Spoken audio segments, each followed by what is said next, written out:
Selamat datang ke Peachtree Morning Show dari DCI. Cara bijak untuk mula hari anda. Selamat menonton. Hai, selamat datang kalian ke Peachtree Morning Show. Berasa gembira hari ini kerana berbual-bual tentang sesuatu yang seronok. Baik, beliau Casey Michael, pemilik kafe ini dan pemilik untuk pelbagai institusi. Ini Shopping, saya Stanley, host hari ini. Hari ini 23 Mac, hari Isnin. Biasanya hari Isnin kita mula balik bekerja bergembira. Apakah yang anda lakukan pada waktu pagi?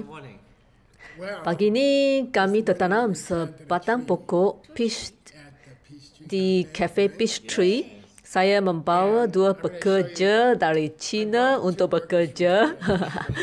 Biar saya tunjukkan gambar. Kami tertanam 2 batang pokok peach. Agak baik kerja mereka, ya. Hanya kena praktis lebih lagi. Biar kami tunjukkan hasil kerja kita. Telah lihat. Ya, anda dialu-alukan datang ke kafe untuk buah peach selepas beberapa bulan dah. Sekarang Peachtree Cafe memang betul-betul kafe pokok peach. Hari ini kami ada soalan yang amat hebat. Biar saya tunjukkan.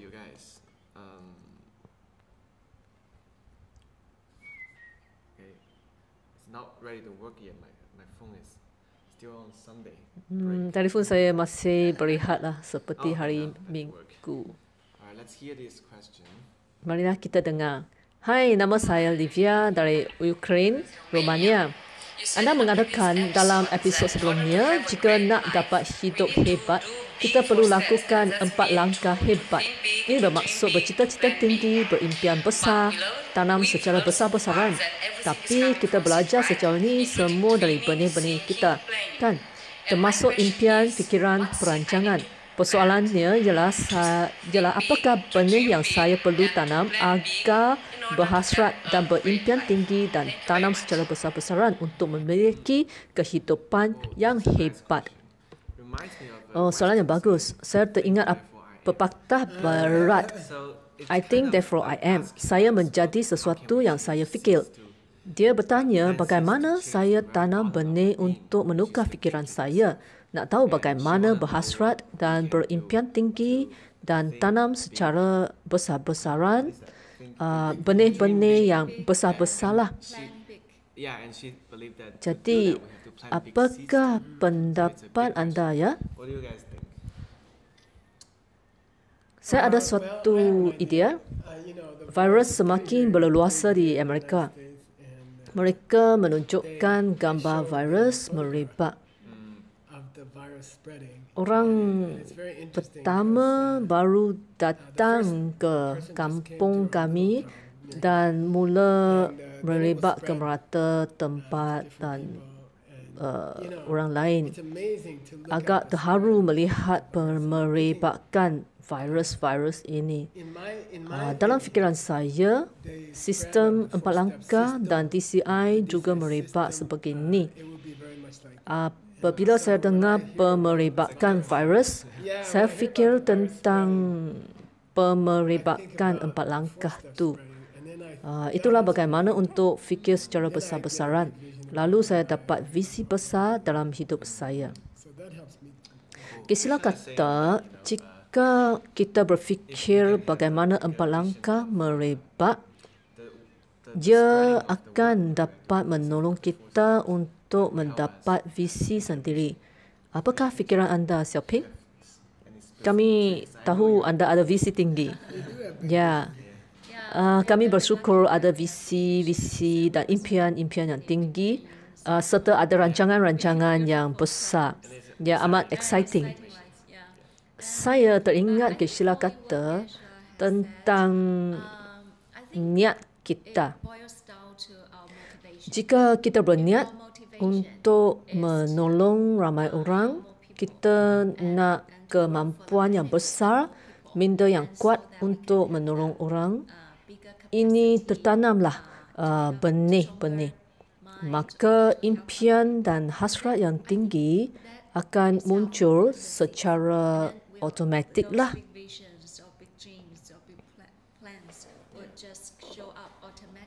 Ya, ini apa yang terjadi kepada saya lah. Ia mengingati saya tentang klasik purba yang mengatakan tentang orang mulia. Mereka lah orang yang mulia kerana motivasi mereka mulia, nak bantu ramai orang. Tapi ini bukanlah sesuatu yang mudah. Bukan setakat bercakap-cakap saja mau berimpian besar lalu kita dapat tu. Apa yang ditanyakan berkaitan dengan benih yang mencipta minda saya. Betapa besar impian kami, semacam-macam dihadkan oleh berapa banyak benih kami. Jadi adalah kami boleh buat apa-apa untuk berubah benih kita.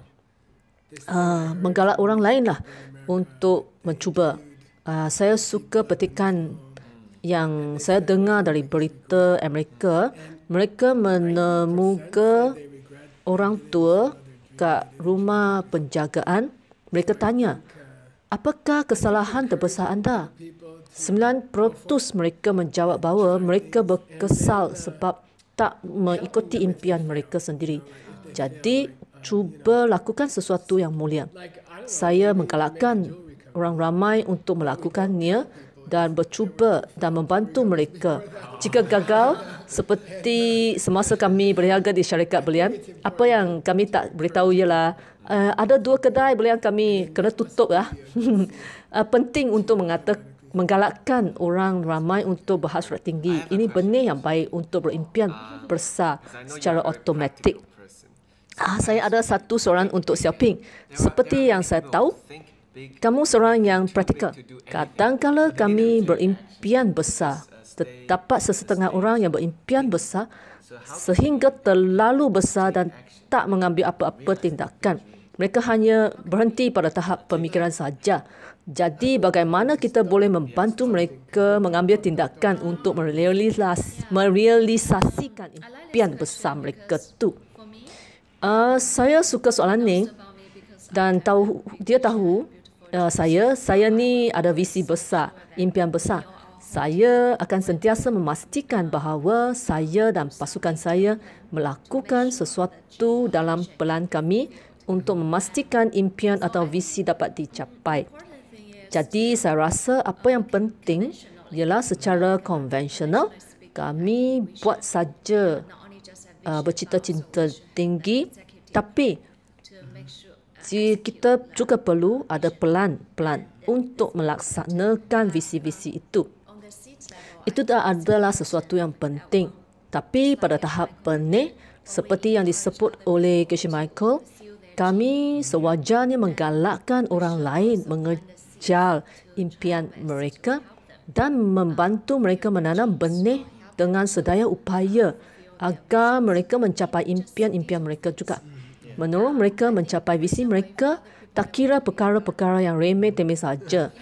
Contohnya, seseorang ingin menjadi seorang pekebun, menjadi seorang pekebun, mungkin bukan saja menggalakkan mereka untuk mengejar impian mereka, tapi juga membantu mereka. Mungkin mereka kekurangan keyakinan, kurang keazaman untuk melakukannya. Bantulah mereka. Dengan cara ini, kita akan tanam benih-benih pada kita sendiri untuk mendapat impian yang besar dan juga benih-benih untuk kita mencapai impian kita sendiri. Terdapat satu peribahasa Cina yang menyatakan 千里之行始于足下. Ini bermaksud perjalanan yang jauh bermula dengan mengambil langkah pertama. Saya ada satu idea, iaitu betapa besar impian anda sentiasa bermula dengan melakukan sesuatu yang kecil-kecil dulu. Mungkin anda berimpian untuk memiliki rangkaian kafe global di seluruh dunia. Anda cuba mula dengan sebuah dulu. Pada permulaannya, ia tak begitu susah. Kami semua tahu tentang benih. Semakin banyak kami melakukan sesuatu, kami akan menjadi semakin handal dalam perkara tersebut. Itulah bunga kedua dalam hasil sistem benih. Jadi anda boleh sentiasa lakukan sesuatu yang kecil untuk dimulakan. Saya ada soalan lain. Soalan ini berkaitan tentang kekosongan pemikiran anda. Adakah benar jika kami menanam benih, kami akan dapat impian besar yang tak terhingga, impian yang tiada hadnya? Idea yang bagus dalam buku-buku purba yang disebut Shimishi, yang kata bahawa karma adalah tak dapat diukur. Jika anda berbuat demikian, ia adalah tak dapat diukur. Dan keempat-empatnya ialah cara minda. Bukanlah sesuatu yang tindakan yang fizikal. Jika anda fikir nak menjadi virus yang baik, nak hidup saya baik dan mulakan virus yang baik di dunia ini, disebabkan motivasi itu, karma yang anda dapat disebut sebagai karma yang tanpa had. Pada pendapat saya, jika anda mahu mempengaruhi orang lain dengan menjadi contoh hidup, contohnya anda mempengaruhi dua orang tu akan mempengaruhi 4 orang lain, 4 orang mempengaruhi 8 orang lain. Jika anda fikir macam ni, seringkali motivasi anda ialah lebih global, lebih besar. Fikir bahawa anda sedang membantu orang ramai di dunia. Ia akan membantu anda melakukannya dan juga boleh membantu anda berimpian besar. Saya ni tak terasa terharu. Saya ada beribu-ribu perkara yang saya mahu lakukan dan saya jarang berasa terharu. Jika anda menetapkan matlamat anda untuk bantu semua di dunia ni, maka setiap tugas tu kelihatan kecil-kecil sahajalah. Jadi jangan berasa takut untuk melakukan sesuatu yang besar. Anda akan mati suatu hari nanti kan. Contohnya kesementaraan hidup ni adalah sesuatu motivasi juga untuk kami. Anda tiada masa yang tak terhad kan. Tak kira betapa muda anda, masa kita adalah terhad. Maka kenapa tak cuba? Cuba sajalah dan tak mengapa jika gagal pula. Tapi jika tak cuba, bodohlah. Cuba buatlah sesuatu yang besar. Ya, terutamanya pada ketika ni virus corona masih merebak. Saya rasa ini masanya untuk fikir tentang impian kita. Jika hanya dapat hidup selama sehari dua atau masa yang singkat, apakah impian yang benar-benar anda nak capai dalam hidup anda ni? Inilah masanya kita cuba lihat dengan jelas apa impian-impian yang betul-betul kita nak.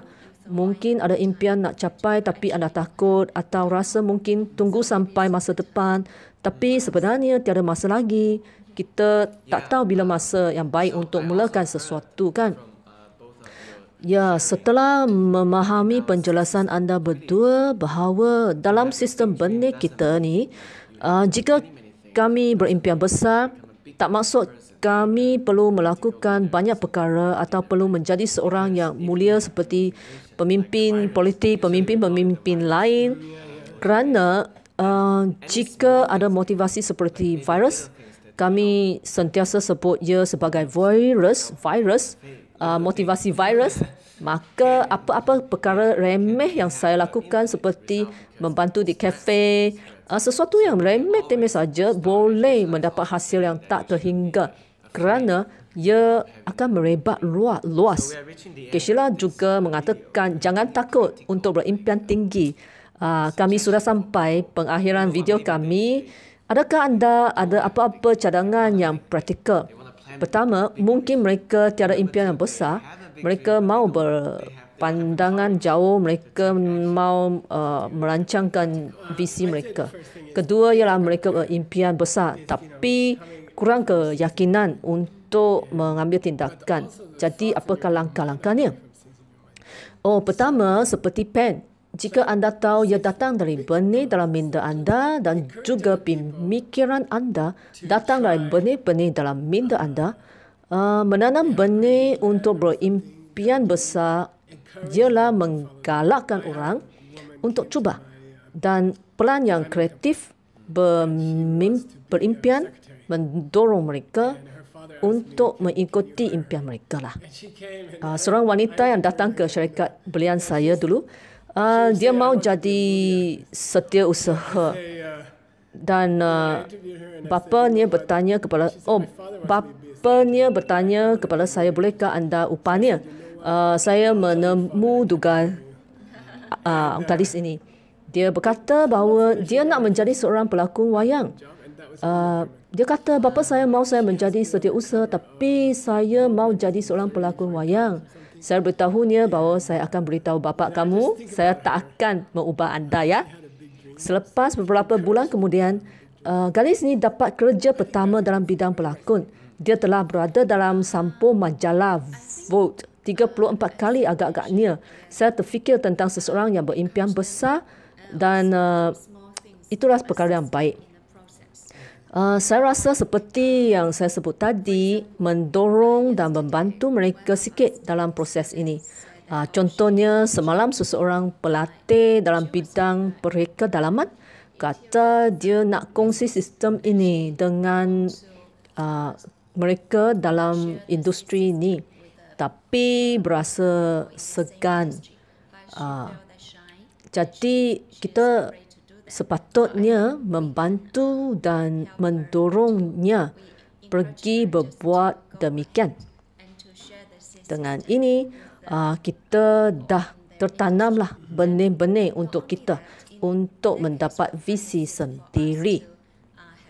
Semasa dalam proses ini, kita boleh membantu buat langkah pertama dalam 4 langkah tu, seperti jika dia takut nak berkongsi, kami menolong mereka, menolong dia, memberi tunjuk ajar tentang cara-cara yang praktikal. Bagaimana nak buat ni? Dengan ni, kita bukan saja tertanam benih untuk mendapat visi sendiri, malah kami tertanam benih untuk mencapai visi juga. Ya. Apakah cadangan terakhir yang praktikal anda?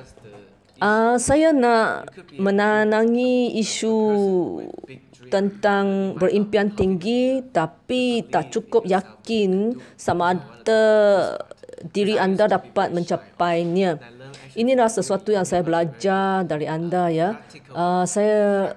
Anda beritahu saya atau nasihat saya yang apabila kami berdepan dengan mereka yang tak dikenali, tindakan biasa sebagai manusia ialah kami tertarik kepada orang yang popular ataupun yang lebih atraktif. Menurut sistem benih, jika anda secara proaktif, jumpalah mereka yang segan dan berbual-bual dengan mereka penuh perhatian dan membuat mereka berasa penting. Saya rasa hal ini tertanam benih-benih yang berkuasa untuk menyebabkan kita menjadi berkeyakinan. Selepas beberapa bulan saya memberi perhatian kepada orang lain agar mereka berasa dikenali, saya tertanam benih-benih yang berkuasa dalam minda dan saya berasa berkeyakinan. Saya berlatih berbulan-bulan dan saya berasa kian kurang nervous di pentas lagi. Sekarang saya menghadapi masalah iaitu tak dapat henti bercakap pula. Okey, soalan untuk hari ini. Untuk besok. Selamat pagi, saya Edmund. Sekarang di China. Saya tinggal di rumah sepanjang masa bersama-sama keluarga.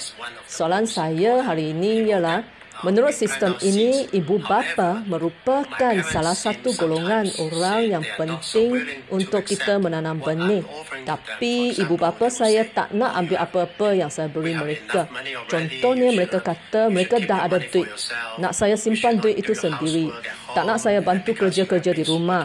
Kata mereka, saya dah ada banyak kerja. Jadi, apakah cadangan anda? Terima kasih. Oh, soalan dari anak yang baik. Kita akan berbincangkannya pada hari Selasa. Jumpa esok. Baik, terima kasih.